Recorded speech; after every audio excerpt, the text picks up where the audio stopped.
Hello everyone, welcome to number review 2 of the day. So I went from another theater to the Frida Cinema down here in Santa Ana to see a documentary that I've been very interested to see for a while because I'm a huge fan of the subject matter, and this is actually kind of the third movie in this weird documentary trilogy about these guys.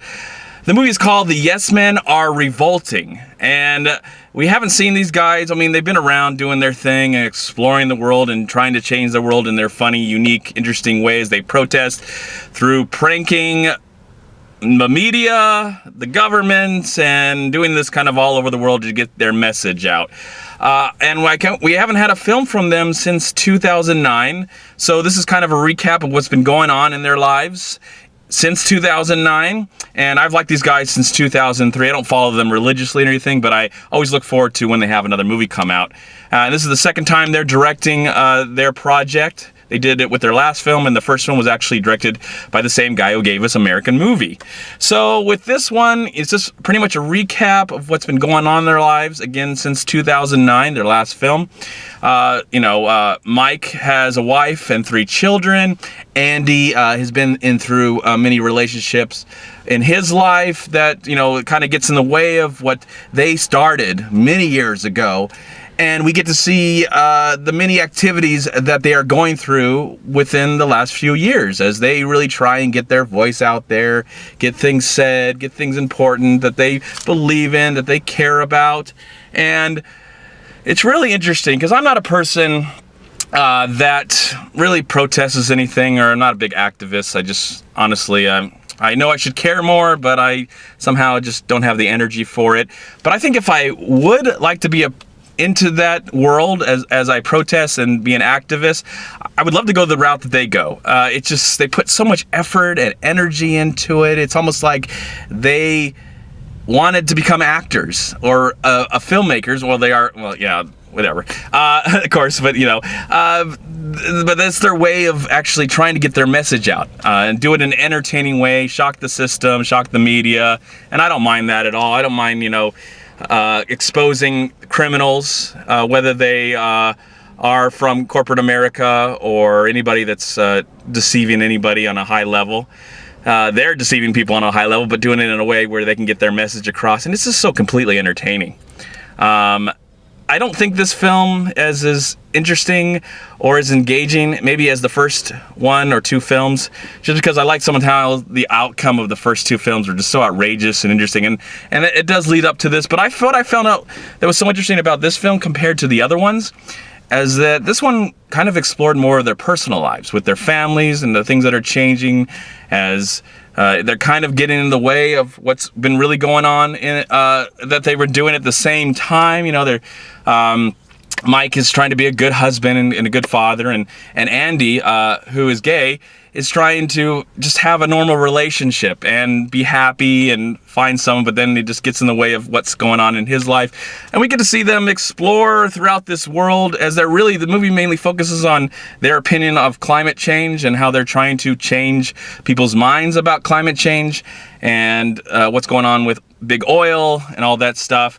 There's one aspect of the movie that I really liked, and I wish they would have explored more. Since Andy is gay and they went to Uganda, there was, I don't know what's going on right now, I don't really follow the news much, but in Uganda they're trying to pass a law, I don't know if it got passed or not, it'd be sad if it got passed, where if you are gay, they have the right to kill you, which I think is just god-awful. It's horrible, and I hope that never gets passed. I would like, they kind of, hint on it just a little bit, but I would have liked if they would have explored that more in the movie than what the movie is ultimately about.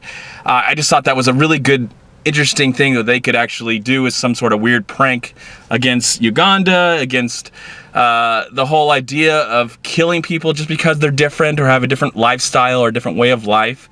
We don't have to agree with everything or agree on every level, but it would be nice to live and grow and be peaceful. So that was some interesting things that I wish were explored more. But overall, entertaining, funny. I think they got their message across somewhat. I like some of the stunts that they pulled because they explore everything that's been going on with Occupy Wall Street and stuff like that. And I think whatever your opinions are about certain things, you can look at this as a way that they're trying to get their voice heard. And it's funny, it's entertaining, And I wish more protesters and activists were like this, because I maybe want to protest and activate more things, because I like to be entertained when I want to learn something. If you're teaching me something you're doing it in a very boring way, I'm going to zone out. But if you can teach me something and entertain me and fun. And I'm also someone who doesn't really like to be pranked or really watch. I like a few people on YouTube that prank, but I'm not really interested in them just doing their stupid little pranks. But this was interesting, how elaborate it gets, and whether it falls through or not is very interesting. And I like the title of this movie. The title of the movie, of course, is The Yes Men Are Revolting. And of course, they're revolting against the world and trying to change, revolting not against the world, but for the world, against corporate America and all of the bad stuff that people, greed, money. And then also, the Yes Men Are Revolting, because probably that's what the people that are tired of being pranked by, just, they're so revolting, get them out of here, they're making me sick. So enjoyed this film. I don't think it's as interesting, or the pranks are as interesting as the previous movies, but I like that they explored their personal lives a little bit. We got to know their families and what was going on nowadays. So I look forward to, hopefully within 5 years, we'll get another Yes Men, though this one hinted on maybe the Yes Men were, coming to an end. I was like, is this the last we're gonna see of these guys? So, in the comment box below, have you seen The Yes Man from 2003? Did you see the sequel in 2009? Have you seen this film? What do you think of The Yes Man? I think they're really interesting guys, and I look forward to seeing what they're going to come up with next. Just really fascinating stuff. And I hope they do something even more outrageous that I think they did in the first film that was just so insane and so funny. And I found this movie to be funny, but not outrageous, especially how I felt about the first film. So thanks so much for watching, and look forward to my next review coming very soon. Talk to you later. Peace. Oh, I want to give the Yes Men Are Revolting, I'm going to give the film a solid 3 stars out of 4. Bye-bye. Thank you so much for watching. Please like, comment, and share this video. And also, please check out these amazing movie websites. And if you enjoyed this review, please click here to subscribe to my channel, and also please check out all my recent reviews right here on YouTube. Have a great day, live film, find peace, happiness, and harmony in anything and everything you do, and I'll talk to you at my next movie review.